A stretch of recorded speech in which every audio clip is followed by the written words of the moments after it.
Good morning. Oh, good. There are more people than I thought because I was on this side. So this is all right. This is a good summer turnout. Hey, I hope all of you have been enjoying your summer thus far.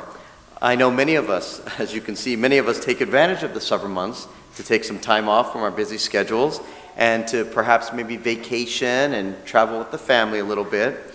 But the Sacramento Betsuin here is still a very busy place with a very full calendar of activities.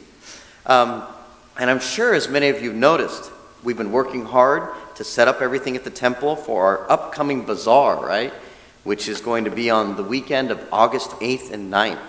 And the bazaar, as you know, is our major fundraiser for the temple. It helps sustain all of the wonderful programs and staff members that we have here. So please go to the bazaar.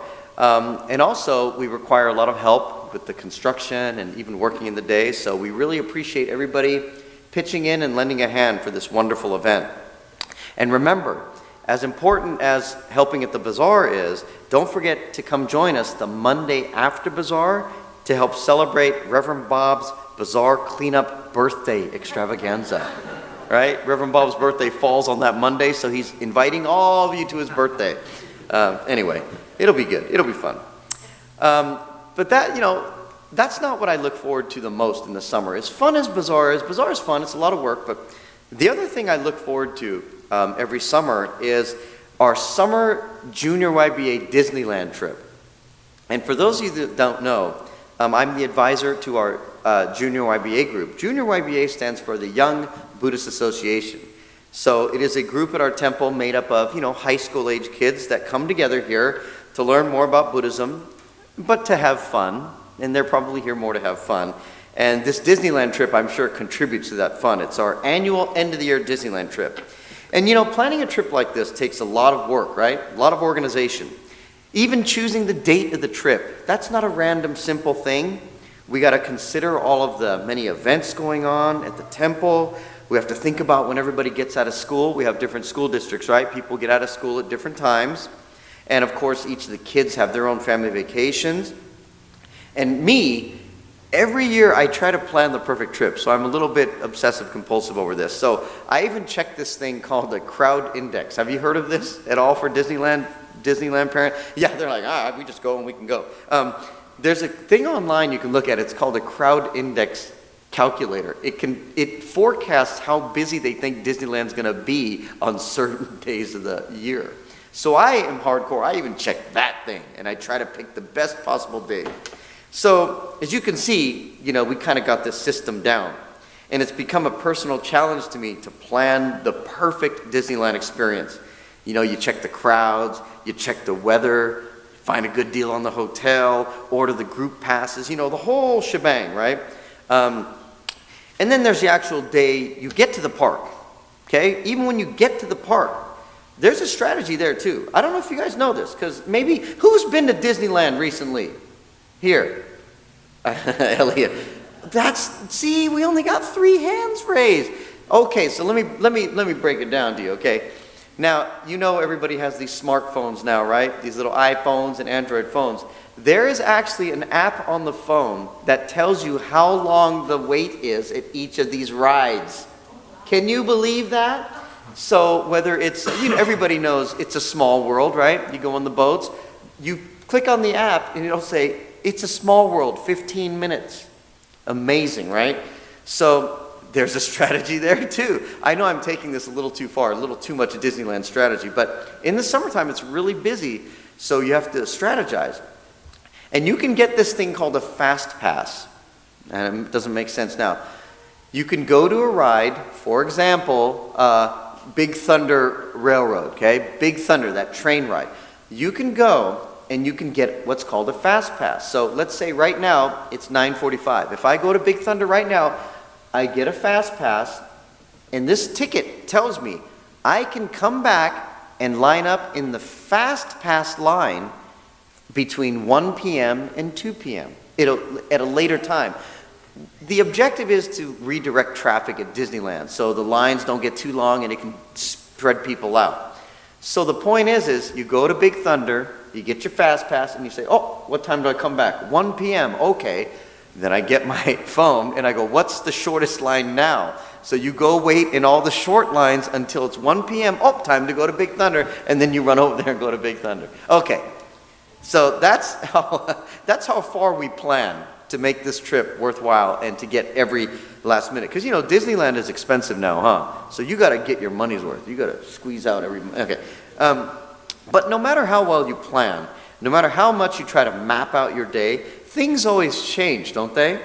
Life always finds a way to throw a little wrench into your perfect plans. Sometimes the rides break down, huh? Sometimes the weather doesn't cooperate or there's too much traffic to get in and out. So as we approach the date of our trip, our trip was July 20th and 21. So we traveled on Sunday the 19th. That's the only reason why I wasn't here last week. We were on the road. And then we go on Monday and Tuesday.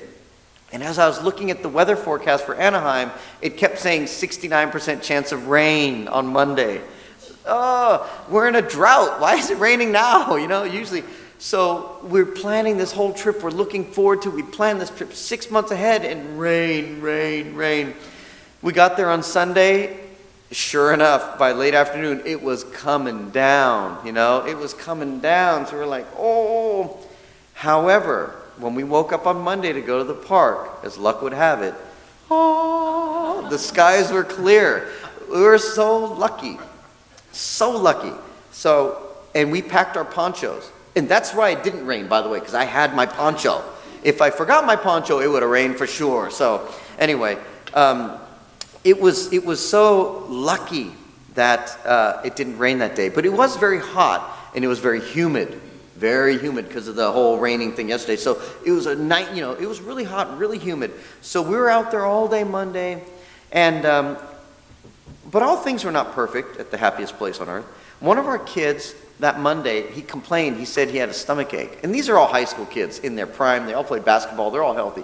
But he kept saying, oh, my stomach hurts. So around 1 o'clock, we took him back to the hotel. We said, maybe you just need to rest, drink some water, because it was really hot and really humid. I said, you should take it easy. Take it easy. He said, yeah. So he went back to the hotel, and he rested for most of the day. And then he was able to come back in the late evening, see some of the fireworks and stuff. So we thought, okay, maybe he'll be okay. But the next morning on Tuesday, this was our last day at the park, okay? We only were there for 2 days. He wasn't feeling 100%, so he still tried to go to the park, but he wasn't feeling 100%. And I said, that started to make us worry a little bit.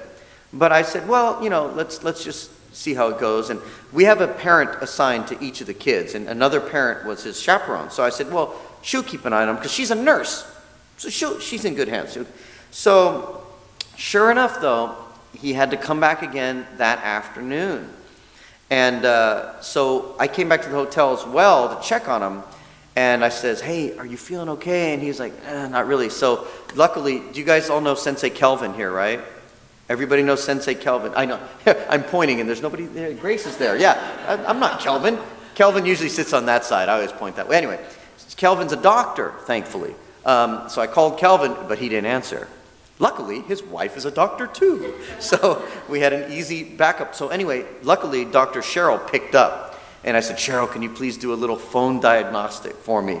And she said, oh, of course. So I handed the young man the phone. And anyway, she talked to him, asked him a couple key questions. And she says, put Koichi back on the phone. I said, oh, hey, Dr. Cheryl, what do you think? And she goes, you better take him into the ER. You better take him into the emergency. And I went, oh, I shall do that. Because I'm like, I don't know. So anyway, I said, we got to go to the emergency. We got to take you in, man. And he was like, and apparently he was in much more pain than he let on. He tried to hold it in, but so he was like, yeah, okay. He didn't hesitate. He was, yeah, I got to go. And to my surprise, his little buddy, Keelan Fong, just goes, I'm going too. I'll go with you. He doesn't talk like that, but he goes, I'll go with you. And Keelan just jumped in the car with us, didn't even worry about the rest of his Disneyland trip, and he just wanted to be with his friend to the hospital. I thought that was such a kind and compassionate and thoughtful gesture. This other high school kid gave up his Disneyland trip, jumped in the car without hesitation.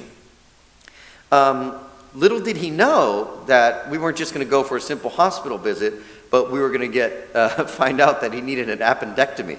He needed to get his appendix taken out. He needed to go to surgery. So no matter how well you plan, right? No matter how well you plan, things can happen. Things can happen. And lo and behold, we were in there. So we get to the Kaiser, and it was abandoned in the emergency, thank goodness, because it was a Tuesday at like 3 or 4 p.m. But I'm looking past the nurse's desk. I mean, apparently there had been a lot of excitement right prior to us arriving. So we look in the nursing station, there's a pool of blood on the ground, literally. I watch these other guys going, can I visit room 35A? And she's like, yes, go down the hallway, be careful for the blood in the hallway. Some guy cut his major artery right before we got there, so it was hectic.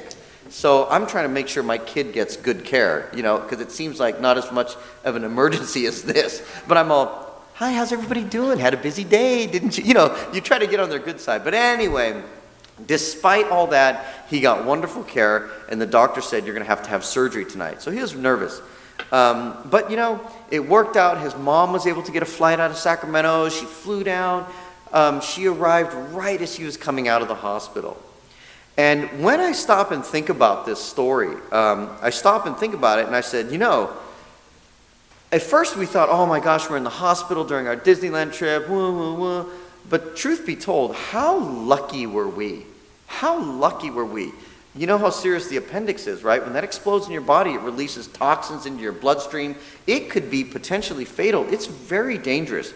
How lucky were we that we diagnosed this in the comfort of our hotel room and were able to just drive to Kaiser 15 minutes away, or 20 minutes away, because it's in LA, right? So it was around the block. It took us 20 minutes. But no, how lucky were we that we were able to diagnose it? How fortunate were we that he was not on Space Mountain, right, in the middle of an hour-and-a-half line, and all of a sudden in the middle of the ride, and then we got to get out of the park. So at first we're thinking, oh, wow, I can't believe this happened to you, poor guy. But then I thought to myself, how lucky were we that we caught this when we did? And life always does that to you, right? No matter how well we plan, because like I say, I thought I planned everything for this trip. I planned every possible outcome, every possible scenario to maximize our enjoyment at Disneyland. I had it all mapped out, right? We were going to do this, and then boom, I'm at the Kaiser, right? You never know. You never know. And just like life, we don't get to get a fast pass in life, right?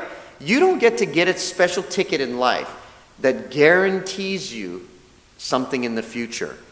You don't get to go to some kiosk and say, oh, don't worry, I don't have to spend time with my kids right now because I got a fast pass and I'll be able to hang out with them later. Or, my husband, I see him every day, he's boring anyway. We're going to have dinner later, I got a fast pass. In life, we don't have a fast pass that guarantees us anything for tomorrow. So even when going to Disneyland, we're there for 2 days. You're not even guaranteed the second day, necessarily. So the point of this, and the message that really, really made its impact on me was, as a Buddhist, we realize we really have to embrace and enjoy the moment.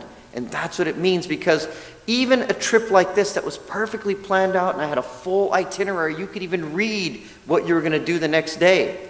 Even that's not guaranteed, because you never know what life is going to present in front of you.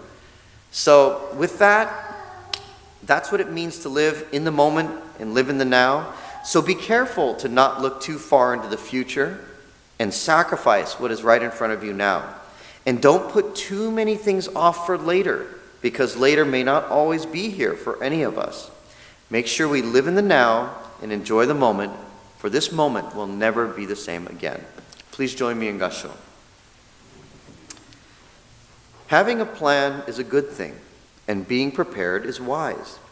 But the ability to be flexible and the ability to adapt to change is even more valuable.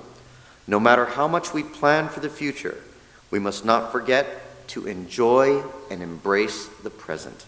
Namo Amida Butsu. Namo Amida Butsu. Namo Amida Butsu. Namandavs.